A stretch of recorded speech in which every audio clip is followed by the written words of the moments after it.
Welcome to Sinful's Horror Stories. Tonight's video features truly terrifying camping and deep woods stories. Each and every one of these stories was submitted by viewers just like yourselves. In efforts to keep this channel going and keep things fresh, I need you guys to send me as many stories as you can. Themes don't matter at all. Any scary content or real-life experiences that have happened to you throughout the years is perfect. I will include a link to my email in the description box below at the end of the video. Sit back, relax, stay sinful. Story number 1. In my own opinion, reality is far more terrifying than fiction. Let me explain what I mean. My father and I are avid outdoorsmen and fishermen. We have been since I was old enough to walk. I'm a 25-year-old male, and my father just recently turned 50 years old. We live in rural Kentucky near the mountains, and make a plan of going out camping and fishing at least one time per month. Weather be damned. The trip I speak of happened last week, and forever changed our lives. My dad has a large Dodge Ram pickup truck with a nice canopy that we pack our gear into each time out. This truck has been in the family for nearly 20 years now. My dad loves his old beat-up truck. It has seen us through many great adventures. We left for our trip at 5 a.m. right before sunup. I fell asleep shortly after we headed out. 2 hours go by and I wake up and notice we're parked in an old rundown gas station, and it's still fairly dark outside. My dad must be inside, I think to myself. I wipe the sleep from my tired and dry eyes to see my dad walking back from the bathroom at the back side of the gas station. The bathroom is about 60 feet from where we are currently parked. As Dad makes his way into my sight line, I notice there is a large man in a black trench coat and cowboy hat following him closely. I roll down the window and yell at my dad to hurry up and get back to the truck. As he perks his head up to listen to what I said, the dark figure rushes my dad and bumps into him from behind. Time froze in that moment, and I blinked my eyes for one moment. When I opened them, I saw my dad fall to the ground and the large man sprint away towards a small forest that butted up against the old rundown station. I ran to my dad, who was now bleeding from his lower back. He told me that the man stabbed him one time, and one time only, then ran away. I was able to get Dad back into the truck, and I used my t-shirt and hoodie to wrap his wound as tight as possible to slow the bleeding. We peeled out of the station lot and I called 911, told the dispatcher what had happened while we were heading to the hospital. Dad kept telling me, "David, why did he stab me? Why did he stab me?" As I peeled into the ER parking lot, Dad passed out in the passenger seat. I thought, please God, not today, not my dad. The hospital staff rushed out to get Dad immediately. After the dust settled, my father made it out okay. He had suffered a lacerated kidney that required major surgery to repair the damage, but he made a full recovery. One of the police officers said they caught the man shortly after he stabbed my dad. Apparently, one person driving by saw the incident and phoned the police and gave chase after the man fled into the woods. The man was a deranged criminal with a laundry list of violent and heinous crimes. My dad and I both carry concealed weapons after that day, and will never be as vulnerable as that day, ever again. Story number 2. Summer of 2018 was absolutely insane. My friends and I always go for a big beer and barbecue camping bash late into the summer.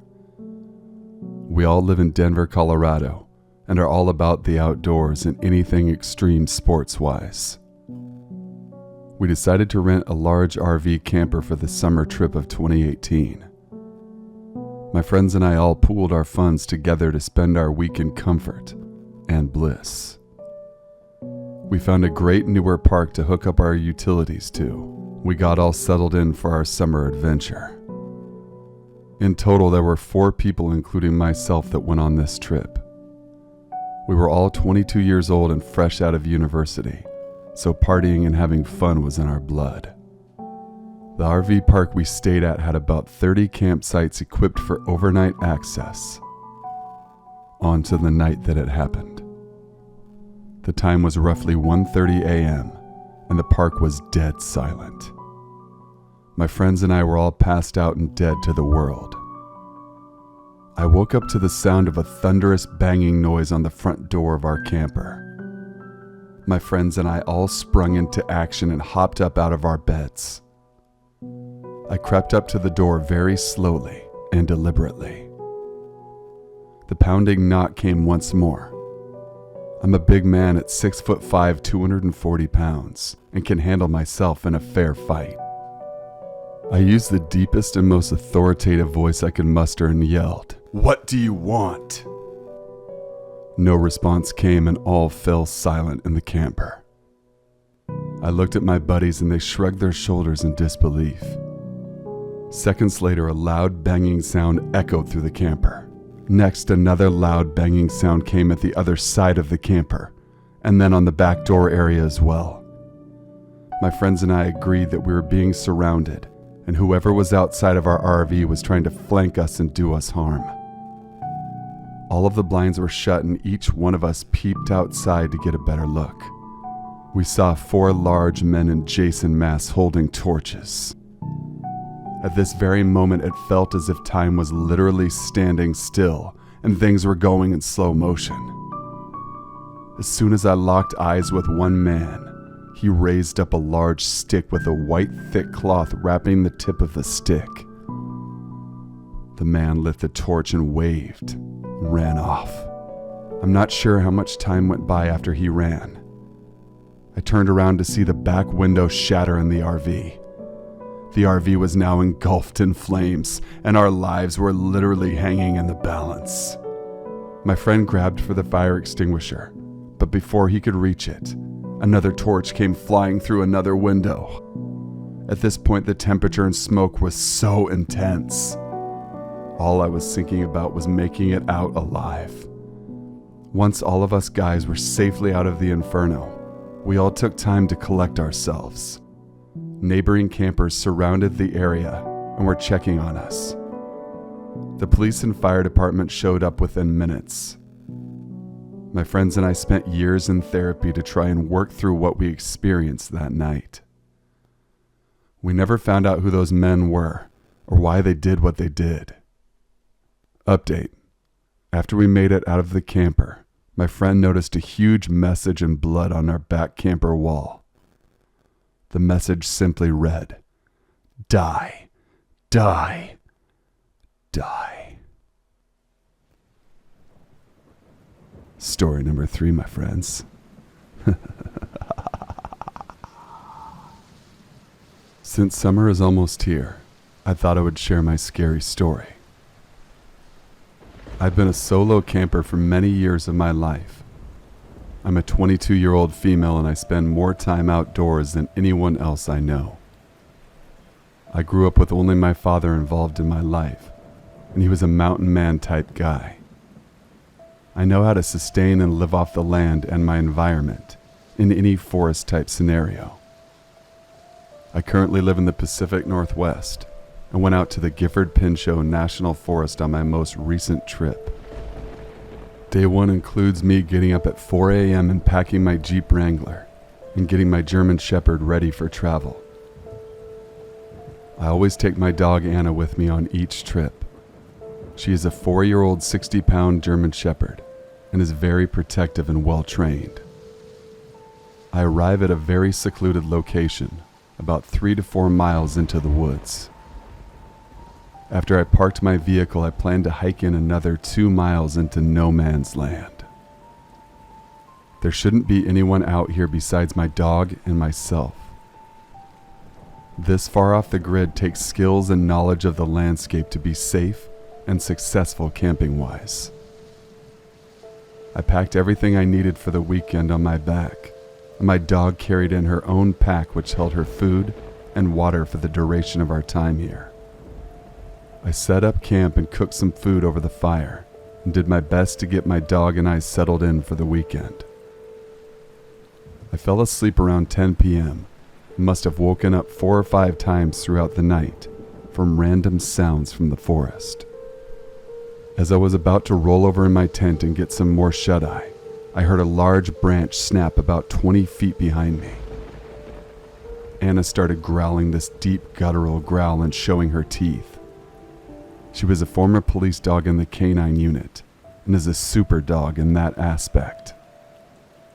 I laid in my sleeping bag as quiet as possible and then heard another twig break in the other direction as the first. I don't believe in guns, so all I had with me was a medium-sized camping knife. I called out, "My dog is a trained attack dog, and I will let her go if you don't leave now." 10 long seconds go by, and I hear a low, deep laugh echo throughout the forest. A moment later, my dog broke through her harness and rushed into the dark night. I yelled for her to come back to me. I heard a yelping sound and then a loud scream, I assumed from the laughing man. I yelled for her again. She came back with her mouth dripping with blood. Anna must have attacked the man and bit him good, because there was so much blood. I decided to quickly pack up our stuff and get the hell out of there as soon as possible. I had my pack on and Anna in tow, and then I hear twigs snapping again behind us. We were being chased. I exploded with adrenaline in that moment and basically pulled my dog out of that forest and never looked back. I got to my car, and all of the windows had been broken out. I threw everything in the car and peeled out of that parking lot. Thank you guys for watching and listening. Please be sure to leave a like, comment, share, and subscribe for future content. Email your true scary stories to thesinfulsavant@gmail.com. I will leave a link to my email in the description box below as well. If you guys want this horror channel to continue, I need stories. And comment below your theme ideas as well for upcoming videos. I want your guys' input. Until we meet again, stay sinful.